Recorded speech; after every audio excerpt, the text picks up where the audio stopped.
Trína Súile féin rinneach éagóir Mary Gorman. Ban anna óg a bhí tre haisme in na fianaise éachtaí ag léachra 1970. Dairigh le rialtas na bratainna fianaise a bhela aiste a chairigh le óglach mór ón éirí amach a ghaire chun na bháis. An gan iste hain, bhí ról mí ábharach ach suntasach aici is stair polatúil na hÉireann. Madan ina in chéasta, 1970. Dairigh Mary Gorman go moch chun dul mun a gná rudaí a bhain le na dulgasaí mar cailín aimstre éireann a mala beag a gúnta Ciarraí. Nuair a chúisí lasma chunig si trúr fearr i gúmpar cótaí móra.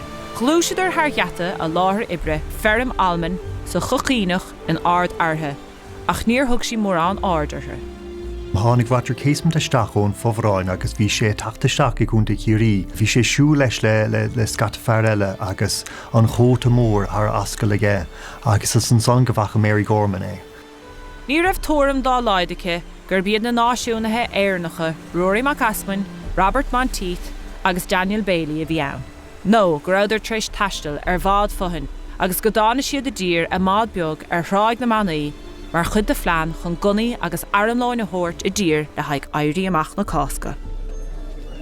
Ní raibh tuairimeice go daringóch ise agus 4 sivíalach eile isteach na 8,000 8 a agacha saol bunós ciún. Go lua I mealtaine 1970 tugach Mary agus 4 eile ón geantar saol go Londain chun fianaise thabhairt ag cás cúirte Mac Easmainn. I dosach ba chosú le heachtra go lánta an trosisiide. Bhí seomra ag Mary sa Shaftesbury Hotel ag gceart lár chathair Londain. Thug Lady Limerick éadaíde agus bhí líon tús húnt sa loice. Bhí clú ar Mary Gorman sa man chomá. Rinne nuachtáin na bretainine maga faoin na tún cainte agus de bhaistíidir de Irish Mally ar animirthe.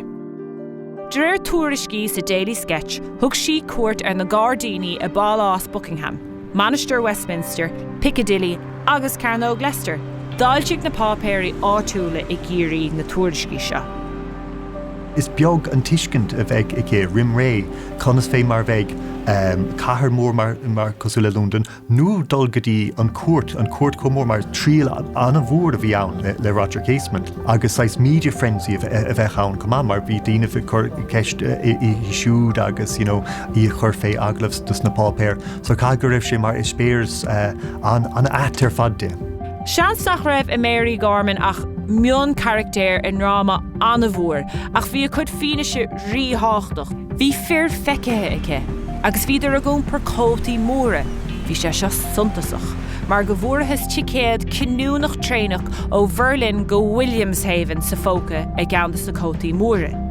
I níiad na dríalacha, dil Mary Gorman agus na fianaithe eile go léir a bhaile go hÉireann. Ach, bhí rudaí athraithe.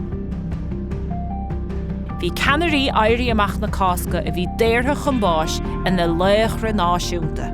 Agus ceapach go raibh aonge thug fianaise in aghaidh Ruairí Mac Easmainn fri ghailach, gur fellathirí iad fiú. I was boycotted, a dúirt Mary Gorman. Bhí a post ar an bheirm I mithe agus ní raibh an dara ráice ach fille ar Londain. Bhí péisim I léirigh na man inte hanna I mithe go thomláin. Chun airige de hiileh fuair sí post a munach an aramlóin. Agus bhí cuma ar an scéal go raibh feabhsa teacht ar chóirsaí. Hit sí an rá, bhí sí gealta le sáidúir, bhí saol nua rimpe, ach, scín an sáidúir leis, nuair duine sí dó go raibh an ghalbhalach nó an tifilis tagtha orthe. Béigande fille a bhaile, ach an uair seo danach sí anaithnid de an gnó. A 1970 ghlach Mary an sline Donaldson ar a hain, agus de luirigh sí cór leish san Orlan I dig na mocht a drá lí. Tógach na workhouses timpeall in éireann díreach an am don Ghorta Mór fé mar hála agus bhí siad ann don duine ná raibh an ann éon obair ná éon post nó just graimbíg a chumad le chéine na daoine bhí ar an gabhain cid go chomaláin sin áid déarnach gur bhaile dul isteach an ná an workhouse. Níor bhada gur rahan duine éigeaní áfach, agus bhí tuairisc ar an iad béile a fuair sí ó chéamhnóirí an tí san nuachtáin go léir. Heis sí a ríis, agus de ghlach sí anam eile ar a hain a ríist. Julia Quinlan, anam a seanna bháthair sul ar fós sí. An bhauta seo, diimi si go blá lia, agus de lurach si cór leis an ospidéal Dr. Stevens. Bhí clinic nuas an ospidéal chun 2 lá le ganar bhanéireacha a doscail I mí-eanar 19. Bhí náir a fós a buint leis an galar an uair sin, a chur laid bhí fiabhsa tacht ar an leis. Bhí cumann níos fearr ar an saol a ríist, go háirithe mar gur bhrá Mary Gorman go raibh éagóir ina saol le cur ina cheart.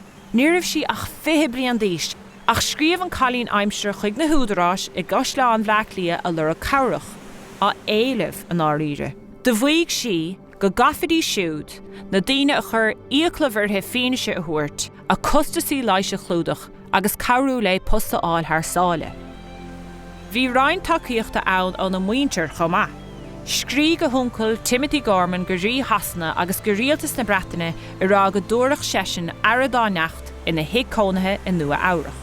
Rud a híimiid an son Mair le Mary Gorman nágur, ban cróga I gur has sí suas gur has sí an fód chuir sí na litrica raig, I seas sí dá charta féin agus an son go bhfuair sí an tarna seans an son dul ar imimeach agus saol nó a bheith cé.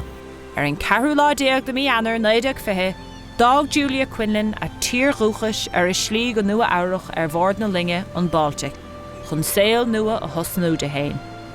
Bhí chás lán déadaí nuaice a cheannaigh seo an hasnaide agus 10 punt ina póca. Dág Mary Gorman éire agus gan rion ann ar is scéal ó san amach.